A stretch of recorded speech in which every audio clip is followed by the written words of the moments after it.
బులెటిన్లో breaking news చూస్తున్నాం. ఢిల్లీలో పేలుడు ఘటనలో ఎన్ఐఏ దర్యాప్తు వేగం పెంచింది.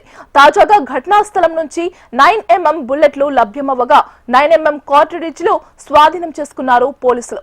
2 లైవ్, ఒక ఖాళీ సెల్ ను కూడా స్వాధీనం చేసుకున్నారు. ఇవి 9mm క్యాలిబర్ రకం తుపాకీ అని, ఇది పౌరులు కలిగి ఉండటానికి నిషేధించబడిన తుపాకీ రకమని నిర్ధారించారు. కార్ట్రిడ్జ్ స్వాధీనం చేసుకున్నప్పటికీ ఘటనా స్థలంలో ఎటువంటి పిస్టల్, దాని భాగాలు దొరకలేదని పోలీస్ సీనియర్ అధికారి తెలిపారు. ఢిల్లీ పేలుడులో ఉగ్రవాదులైన ఉమర్ యజమిల్లతో సంబంధాలు ఉన్నవారిని గుర్తించేందుకు అధికారులు విచారణ కొనసాగిస్తున్నారు. కాల్ డేటా విశ్లేషణ, నిందితుల కమ్యూనికేషన్ రికార్డుల ఆధారంగా అనుమానితులను అదుపులోకి తీసుకుంటున్నారు. ఉగ్ర కార్యకలాపాలకు మద్దతు ఇచ్చినట్లు అనుమానిస్తున్న 15 మంది వైద్యుల కోసం పోలీసులు గాలింపు చేపట్టారు. ఇక ఇదే అంశానికి సంబంధించి మరింత సమాచారం అందించడానికి ఫోన్ లో సిద్ధంగా ఉన్నారు మా కరెస్పాండెంట్ ఆర్కే. ఢిల్లీ పేలుడు ఘటనకు సంబంధించి కొత్త అప్డేట్స్ వస్తున్నాయి. మరి ఈ తాజాగా చూసుకున్నట్టుగైతే మాత్రం ఈ పేలుడు జరిగిన ప్లేస్ లో 9mm బుల్లెట్లు ఉండడం కొంత కలకలం సృష్టింది. అవి కూడా పోలీస్ సంబంధించినటువంటి ఢిల్లీ పోలీస్ సంబంధించిన 9mm బుల్లెట్లు 3 బుల్లెట్లు లభ్యమయ్యాయి. ఈ 3 బుల్లెట్లు ఎందుకున్నాయి అక్కడ అనేది ఇక్కడ ప్రధానమైన అంశం. దానికి సంబంధించి పోలీసులు దర్యాప్తు చేస్తున్నారు.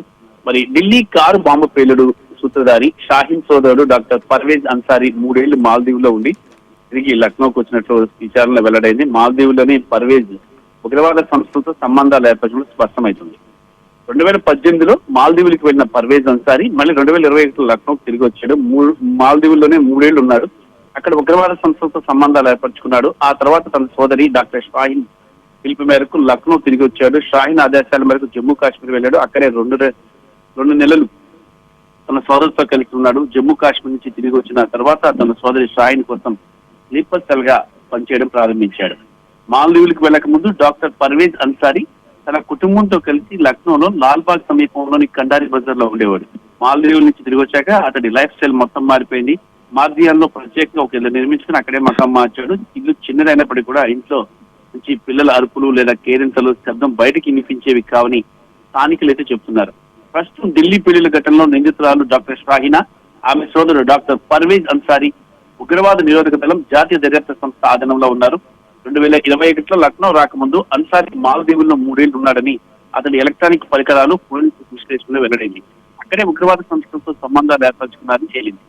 ఇక డాక్టర్ పర్వేజ్ అన్సారీ మాల్దీవుల్లో పనిచేసినప్పుడు అతనికి ఉగ్రవాద సంస్థలతో పరిచయం ఏర్పడింది. మరి భారత్ కు తిరిగి వచ్చిన తర్వాత ఉగ్రవాద సంస్థల ఆదేశాల మేరకు పనిచేయడం ప్రారంభించాడు. అందుకు పర్వేజ్ సోదరి షాహీన్ కూడా సహాయం చేసింది. పర్వేజ్ ను ఉగ్రవాద సంస్థలోని తన సహచరులతో కలవడానికి ఏర్పాటు చేసింది షాహీన్. ఈ విషయాలు పర్వేజ్ నుంచి స్వాధీనం చేసుకున్న మొబైల్ ఫోన్, ఎలక్ట్రానిక్ పరికరాల నుండి డేటాను విశ్లేషించిన తర్వాత బయటపడింది. నవంబర్ 10 సోమవారం ఎర్రకోట వద్ద జరిగిన పేలుళ్లలో 13 మంది ప్రాణాలు విడిచారు. మరి కొందరు గాయపడ్డారు. హుండాయ్ i20 కారు కారణంగానే ఈ పేలుడు సంభవించినట్లు అధికారుల విచారణలో తేలింది. సీసీటీవీల దృశ్యాల ఆధారంగా డాక్టర్ ఉమర్ నబీ కారు నడిపినట్లు వెల్లడైంది. కారులో దొరికిన ఆనవాళ్లు అతడి కుటుంబ సభ్యులు డీఎన్ఏతో పరీక్షించగా కారు నడిపింది ఉమరేనని స్పష్టమైంది. ఈ పేలుల్లో అతడు ప్రాణాలు కోల్పోయాడు. హర్యానాలోని ఫైదాబాద్ లో ఉగ్ర మాడ్యూల్ ను అధికారులు ఛేదిస్తున్నారు. క్రమంలో ఈ పేలుడు ఘటన సంభవించింది. మరి నిందితుడు ఉమర్ కు ఈ మాడ్యూల్ తో సంబంధం ఉన్నట్లు అధికారులు గుర్తించారు. ఈ ఉగ్ర నెట్వర్క్ కనుక ఎవరున్నారో అనే దాని మీద దర్యాప్తు అయితే చాలా స్పీడ్ గా జరుగుతోంది. ఇప్పటికే ఉగ్రదాడికి సంబంధించి పలువురిని అరెస్ట్ చేశారు. ఈ ఘాతానికి పాల్పడిన వారిని వదిలిపెట్టేది లేదని ప్రధానమంత్రి నరేంద్ర మోడీ, కేంద్ర హోంశాఖ మంత్రి అమిత్ షా స్పష్టం చేశారు. ఆసుపత్రిలో చికిత్స పొందుతున్న బాధితులను పరామర్శించారు. ఘాతకానికి పాల్పడిన వారిని చట్టం ముందు నిలబెడతామని హామీ ఇచ్చారు.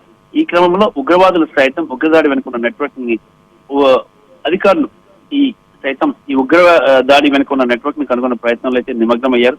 మరి ఏది ఏమైనా సరే ప్రస్తుతం అయితే ఈ ఇన్వెస్టిగేషన్ అనేది చాలా స్పీడ్ గా జరుగుతుంది.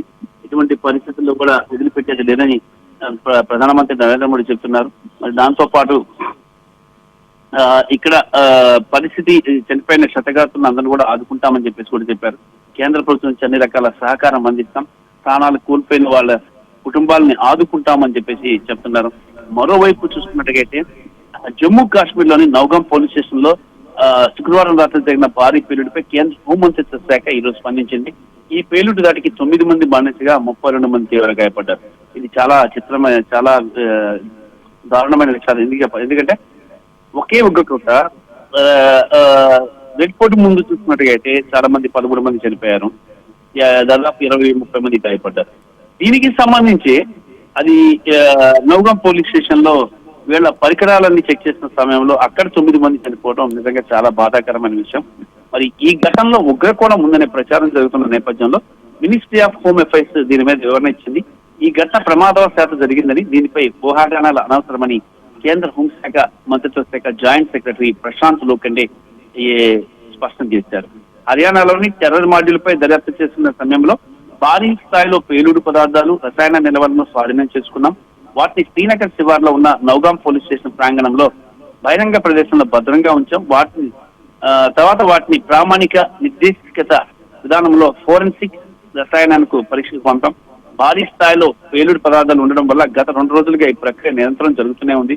అయితే ఆ పేలుడు పదార్థాలు చాలా సున్నితమైనవి కావడం వల్ల నిపుణుల పర్యవేక్షణలో వాటిని జాగ్రత్తగా నిర్వహిస్తున్నాం. అయితే నవంబర్ 14 రాత్రి 11:20 సమయంలో ప్రమాదవశాత్తు భారీ పేలుడికి సంబంధించింది. ఈ ఘటన లో 9 మంది ప్రాణాలు కోల్పోగా 27 మంది పోలీసు సిబ్బంది గాయపడ్డారు. 2 రెవెన్యూ అధికారులు, 3 పౌరులు గాయపడ్డారు.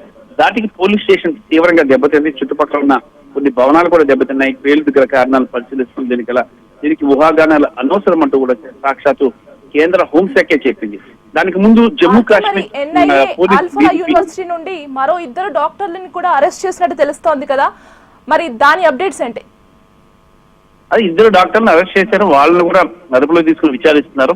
షాహీన్ అలాగే పర్వేజ్ ఇద్దరు కూడా వీళ్ళ ఆధీనంలో ఉన్నారు. వాళ్ళు ఇచ్చిన సమాచారం మేరకు మొత్తంగా కూడా అంతా ఈ ఇన్వెస్టిగేషన్ సాగుతుంది. ఇంకా దేశంలో ఎక్కడెక్కడ పెట్టారు, ఎక్కడెక్కడ ఉగ్రదాడికి పాల్పడ్డారనే ప్లాన్ ని దాన్ని సమీక్షిస్తున్నారు. వాళ్ళతో చర్చించి అక్కడ నిర్వీర్యం చేసేందుకు ప్రయత్నం చేస్తున్నారు. జమ్మూ కాశ్మీర్ డీజీపీ నళిని ప్రభాత్ మాట్లాడుతూ నౌగాం పోలీస్ స్టేషన్ లో జరిగిన పేలుడు ప్రమాదశాతం జరిగింది, ఎలాంటి కుట్ర లేదని చెప్పేసి డీజీపీ చెప్పారు. పేలుడు దాటికి ఒక ఏఎస్ఐ తో పాటు ఎస్ఎస్ఎల్ బృందంలోని 3, 2 క్రైమ్ ఫోటోగ్రాఫర్లు, 2 రెవెన్యూ అధికారులు, మొత్తం ఆ బృందంతో సంబంధం ఒక ట్రైలర్ మరణించారు. మరో 27 మంది పోలీస్ సిబ్బంది, రెవెన్యూ సిబ్బంది గాయపడ్డారు. వారిని సమీపంలో ఆసుపత్రికి తరలించాం. అక్కడే వారికి చికిత్స అందిస్తున్నాం. ఈ దుఃఖ సమయంలో మృతుల కుటుంబాలకు పోలీసులు సంఘీభావం తెలుపుతున్నారని డీజీపీ, జమ్మూ కాశ్మీర్ డీజీపీ నళిని ప్రభాత్ తెలిపారు. మరోవైపు ఈ పేలుడు పాల్పడిన తామేనని జైషే అనుబంధ సంస్థ అయిన పీపుల్స్ యాంటీ ఫాసిస్ట్ ఫోర్స్ ప్రకటించింది. అయితే ఈ ప్రకటన డీజీపీ ఖండించారు. ఇది నౌగాం పేలుడు కేవలం ప్రమాదవశాత్తు జరిగిందని స్పష్టం చేశారు. ఇటీవల అయితే దాదాపుగా మనం కానీ చూసుకున్నట్టుగా అయితే ఇది టోటల్ గా కూడా ఇది హోంశాఖ కూడా ఈ అంశానికి సంబంధించి కూడా చాలా డీప్ గా ఎంక్వైరీ చేసిన తర్వాత కూడా ఈ రిలీజ్ చేసింది. మరి కేవలం ప్రమాదవశాత్తు జరిగిందే తప్ప ఇందులో ఎలాంటి ఉగ్ర కుట్ర లేదంటూ కూడా పేర్కొంది. ఏదేమైనా సరే ఇక ఉన్నత స్థాయి సమీక్షా సమావేశాలు జరుగుతున్నాయి ప్రతిరోజు. మరి దీని వెనకాల పాకిస్తాన్ హస్తం ఉంది, జైషే మహమ్మద్ హస్తం ఉంది. కాబట్టి వీళ్ళకి ఎలా బుద్ధి చెప్పాలని దాని మీద పక్కా ప్రణాళిక రెడీ అవుతుంది. ఒక 5 డే పాకిస్తాన్ పై విరుచుకుపడే అవకాశం కూడా ఉంది భారత భద్రతా దళాలు. మరి అక్కడ ఉన్నటువంటి జైషే మహమ్మద్ శిబిరాలన్నింటినీ కుప్ప కూర్చడంతో పాటు పాకిస్తాన్ కి ఈసారి గట్టిగా బుద్ధి చెప్పే ప్రయత్నం అయితే జరుగుతుందని సమాచారం. ఘటన జరిగిన తర్వాత అంటే 9mm బుల్లెట్స్ దొరికిన తర్వాత ఆ ప్రదేశంలో ముమ్మర ఏర్పాట్లు చేశారా?